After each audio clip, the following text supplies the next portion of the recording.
Question 1. In which situation would you expect the lowest level of competition for resources among populations in an ecosystem? A. A forest experiences a rainfall. B. A grassland experiences a flood. C. A mountain experiences a drought. Or D. A polar ecosystem experiences warm temperatures. Question 2. Which of the following investigations studies how an organism in an aquatic ecosystem depends on an abiotic factor? A. A study of fish eating algae. B. A study of changing oxygen levels on fish. C. A study of fish mating with another fish. Or D. A study of fish seeking shelter behind a plant. Question 3. The following graph shows what happens to the populations of native birds and spiders on a small island after a new species of snake is accidentally introduced to the island. Based on the graph above, what can you infer about the relationships between the populations? A. The snakes are predators who prey on both birds and spiders. B. The snakes and birds are both predators who prey on spiders. C. The snakes are predators who prey on the birds, and the birds are predators who prey on the spiders. Or D.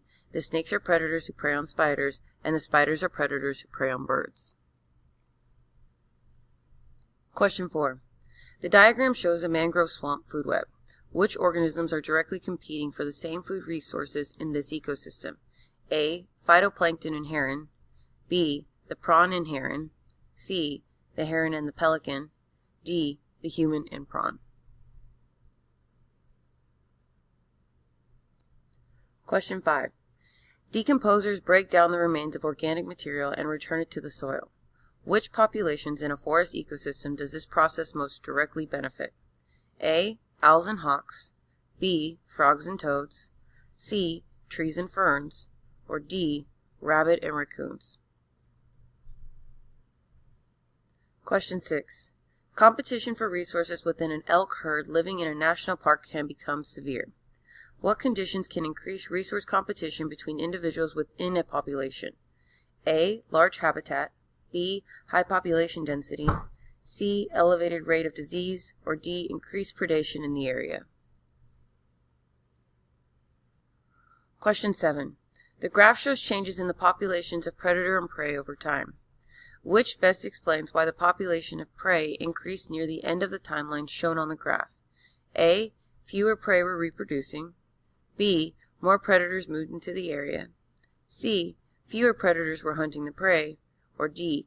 More prey were competing for resources. Question 8. Invasive species like yellow floating heart have crowded out native vegetation and aquatic habitats across the Great Lakes states.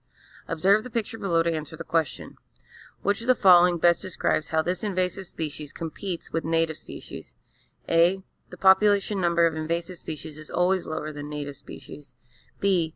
Invasive species often occupy the same niche as native species, and invasive species may be more successful at obtaining resources. C. Invasive species are always larger than native species. Or D. Invasive species have different resource requirements from the native species. Question 9. What often happens when two species operate in the same niche with limited resources? A. They will share resources without affecting either population.